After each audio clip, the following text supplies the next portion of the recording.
There's a saying that says man's extremity is God's opportunity.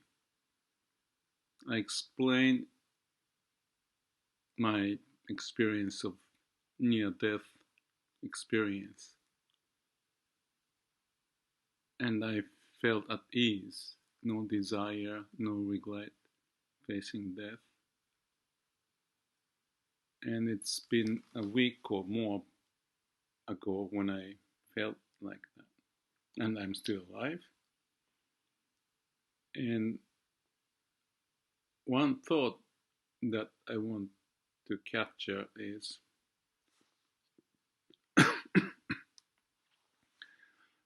nothingness.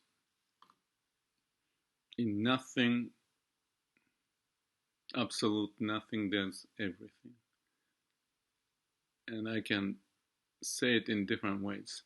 For example, we have brain and mind, but when the brain and mind stop functioning in the sense of our consciousness,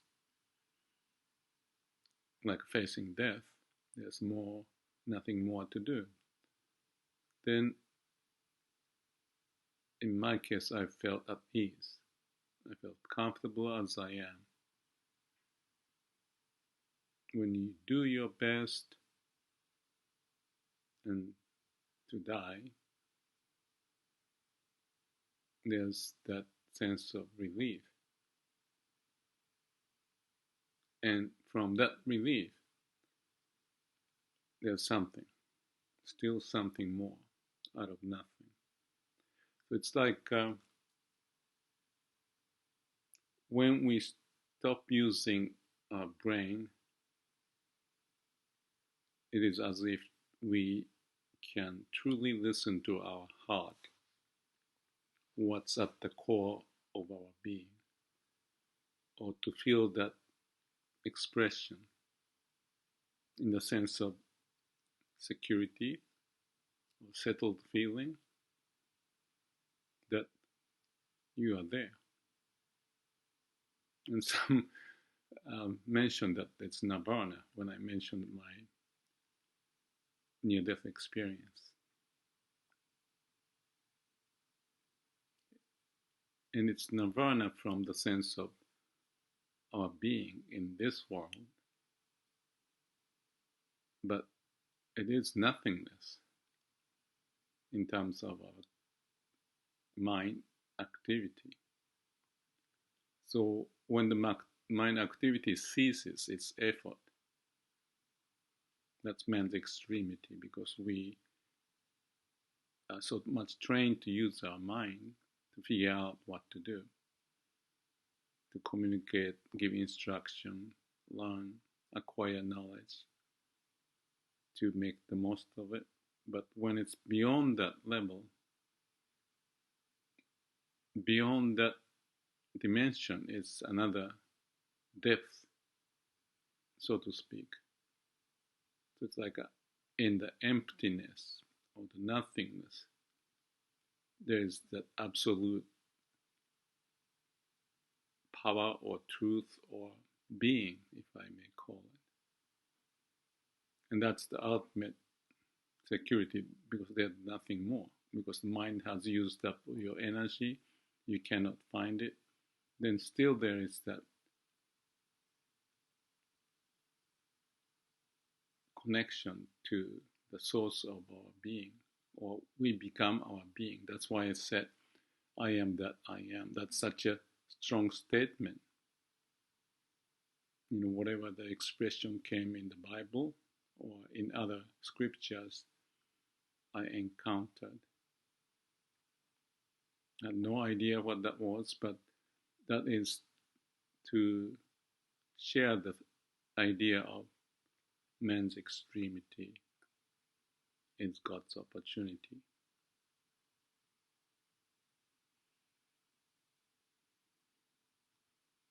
So, since that experience, and also I talked about melting into nature, which is basically the same thing, that you let go of your ego, or this activity and that activity of the mind, but the activity is to be with nature, one with nature, in doing, cleaning up, or you know, reading, or watching the clouds moving. Yesterday I was watching the swallows. They are a family of swallows. I think there are a few chicks, and father or mother was flying around, busy, and every couple of minutes come back and feed them, and then fly away. And they're just sitting on the roof, not in the nest. So I was interested why it is so, but it's like watching the clouds moving, watching the nature functioning itself. There's no right and wrong about the clouds movement or what we make out of the swallows flying around raising kids. It's a nature. Some force is functioning beyond our experience.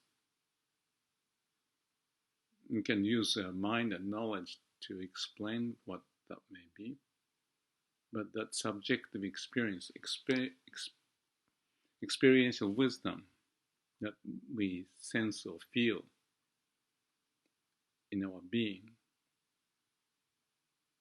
is something beyond our mind. That's why I said that you cannot explain nothingness. It's not the nothingness as it may be understood by the mind. The word nothingness has another dimension that you go into it. It goes beyond the mind's capability of knowing what that nothingness is. Not the zero that we study from the mathematics or physics.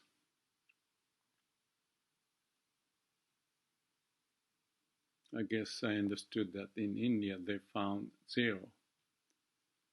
They discovered the existence of zero in India.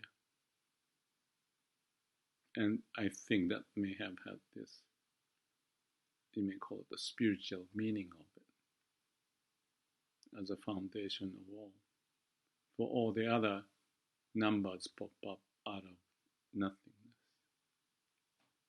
So as much as the mind is popping up in our brain to process this and that, knowledge, store it, configure it, doing this and that, but underneath that is this foundation of nothing. So if you identify yourself with that nothingness, there's nothing more to do, then you find insight connected to God's opportunity, awareness, alertness, whatever the term is. And I think what's happening is you can bring that into life, because the life now is not just played in the mind, but also related to what I may call the unconscious part of our existence, or the brain, which is the root, the zero, the nothingness, but full of unknown experiences that made us alive to be out of the dust of the universe. And that source that we cannot explain may be characterized by using the word nothingness, because it's beyond your reach. It looks like nothing, but there's absolute being of something beyond our mind reach. So this is this should sound like a stupid talk. But let me add on to a little story to go with it. It's about the communication with someone. It doesn't have to be a lover or opposite sex. It's just a matter of how we communicate. And in relationship where there's communication, we hope we understand with each other. But the other way to say it is that we have to, or we want to understand ourselves to communicate with each other. Because if we don't understand who we are and what we are doing, what's the point of communication? So if we get to the root of our being, I use the term nothingness, or Saint-Exupéry may say it differently perhaps. Some may call it love, but what is important is invisible to our eyes. Something like that. That's what he said. So it's invisible, untouchable, unrecognizable easily. But it's there. And if we have that sense, being, as the base, like nothingness as the base, then we are open to share or express or reach out with no boundary, in a sense. And there's nothing right or wrong, because that's the way it is. It's beyond the mind judgment to reach out, to express, to let things happen as they could. So no pretense, no expectation, just being. As if you're facing death, same thing. In this case, it's not someone else to communicate, but within ourselves to see if it makes sense what's going on when you die. So when you get to the point of acceptance and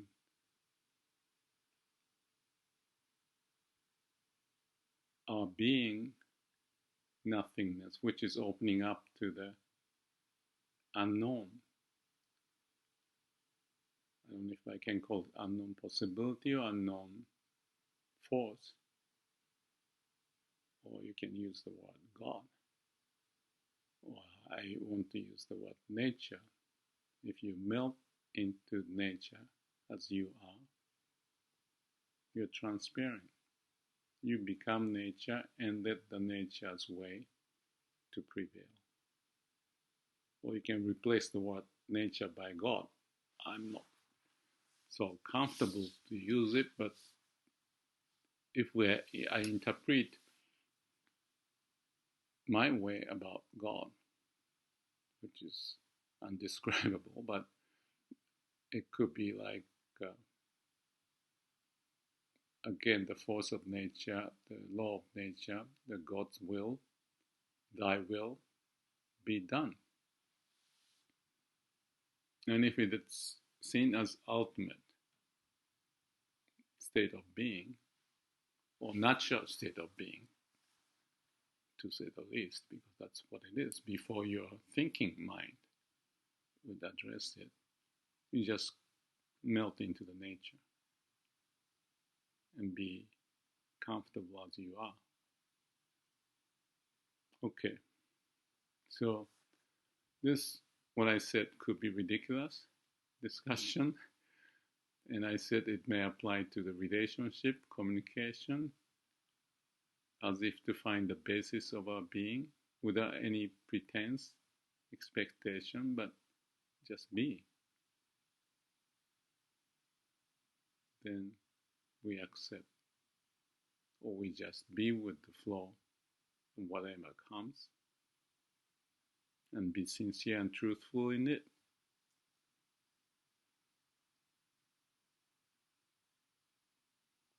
we would retain, each of us will retain when we are like that, that we have the human mind still functioning on one end. That's what we've been training ourselves, so that mind and the brain activity still exists, but at the same time we are opening up the new dimension of nothingness. So that's the point of Heart Sutra in Buddhism. Everything is nothing. All the events are nothing. The nothing can be interpreted as meaningless, and it is empty or void. That's right, from the point of view of the mind, from the point of view of the logic or the ego. But from the point of view of the nature of the universe,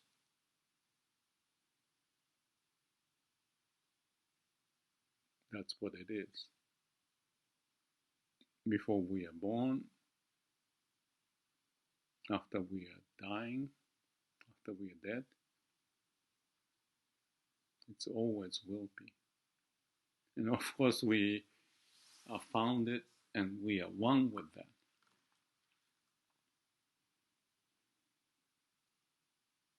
And all the nature, the swallows flying, the clouds, the moon on the ocean that I saw just a while ago, and all the sky full of stars that I watched show their existence as they are, as much as we are in that same dimension. So my word may be a little bit twisted with the intellect, I don't know. But words being words, and we are playing catch by using the word communicate. Let's see if we can communicate. And if we cannot communicate,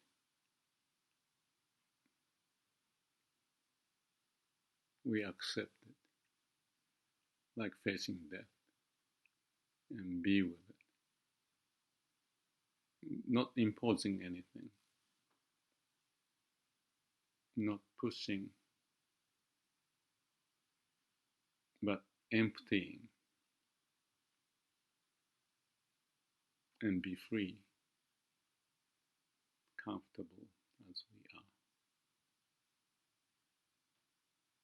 So it's a relation to others, ourselves, and to us being for each individual.